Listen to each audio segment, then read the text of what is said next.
जय श्री कृष्ण राधे।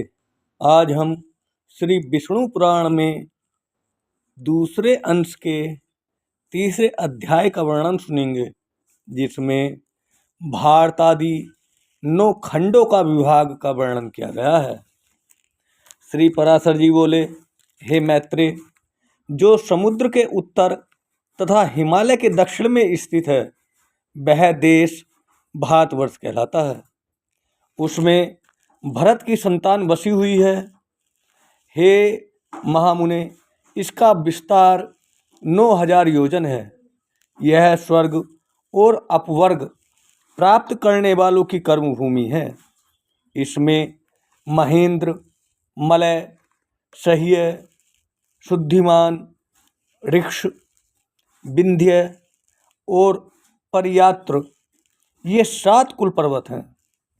हे मुने, इसी देश में मनुष्य शुभ कर्मों द्वारा स्वर्ग तथा मोक्ष प्राप्त कर सकते हैं और यहीं से नरक तथा त्रिय योगिनी में पड़े रहते हैं। यहीं से स्वर्ग, मोक्ष, अंतरिक्ष अथवा पाताल आदि लोकों को प्राप्त किया जाता है। पृथ्वी में यहाँ के सिवा और कहीं भी मनुष्य के लिए कर्म की विधि नहीं है। इस भारतवर्ष के 9 भाग हैं। उनके नाम ये हैं: इंद्रद्वीप, कशेरु, ताम्रपर्ण, गभ, स्तिमान, नागद्वीप, सौम्य, गंधर्व और वारुण तथा यह समुद्र से घिरा हुआ द्वीप उसमें नवा है। यह द्वीप उत्तर से दक्षिण तक सहस्त्र योजन है।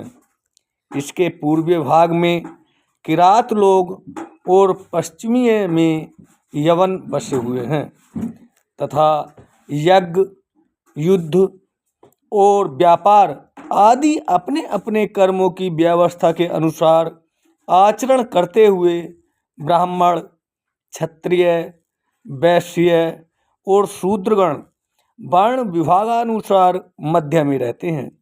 हे मुने, इसकी शतद्रु और चंद्रभागा ये आदि नदियाँ हिमालय से, तलैटी से, वेद और स्मृति आदि पारियार्त पर्वत से, नर्मदा और सुरसा आदि विंध्याचल से तथा तापी, पयोष्णी और निर्भिंध्या आदि ऋक्षगिरी से निकली हैं।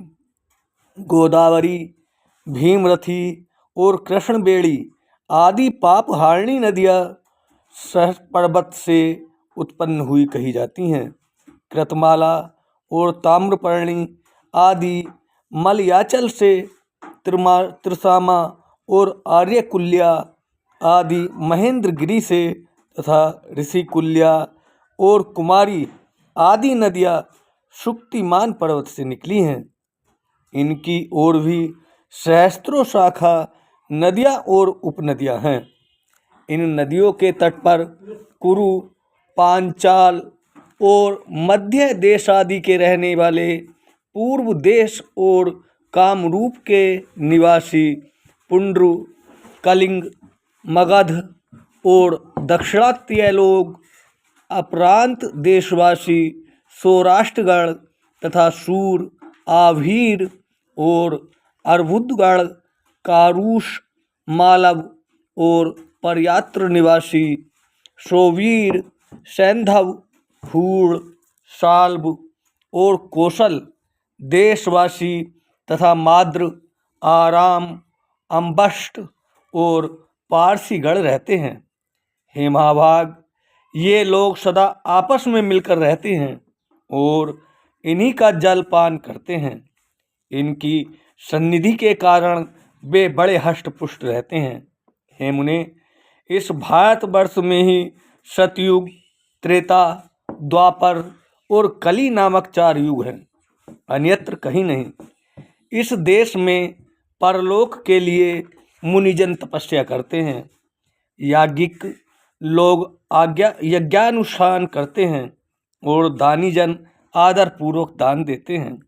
जम्बूद्वीप में यज्ञ पुरुष भगवान विष्णु का सदा यज्ञों द्वारा यजन किया जाता है।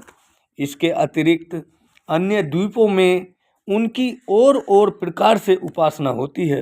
हे महामुने, इस जम्बूद्वीप में भी भारतवर्ष सर्वश्रेष्ठ है, क्योंकि यह कर्म भूमि है। इसके अतिरिक्त अन्यान्य देश योग भूमियाँ हैं। हे सत्तम, जीव को सहस्त्रों जन्मों के अनंतर महान पुण्य का उदय होने पर ही कभी इस देश में मनुष्य जन्म प्राप्त होता है।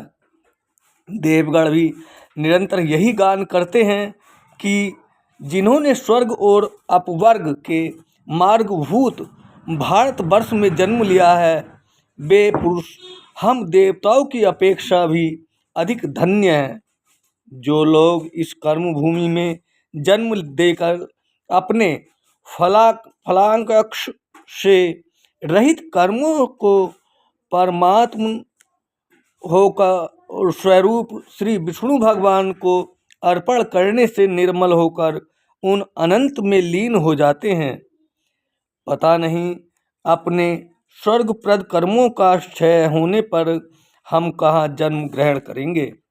धन्य तो वे ही मनुष्य हैं जो भारत भूमि में उत्पन्न होकर इंद्रियों की शक्ति से हीन नहीं हुए हैं। हे मैत्रेय, इस प्रकार लाख योजन के विस्तार वाले नववर्ष विशिष्ट इस जम्बूद्वीप का मैंने तुमसे संक्षेप में वर्णन किया है। हे मैत्रेय, इस जम्बूद्वीप को बाहर चारों ओर से लाख योजन के विस्तार वाले बलयाकार खारे पानी के समुद्र घेरा हुआ है। इति श्री विष्णु पुराणे द्वितीय अंशे तृतीयो अध्याय।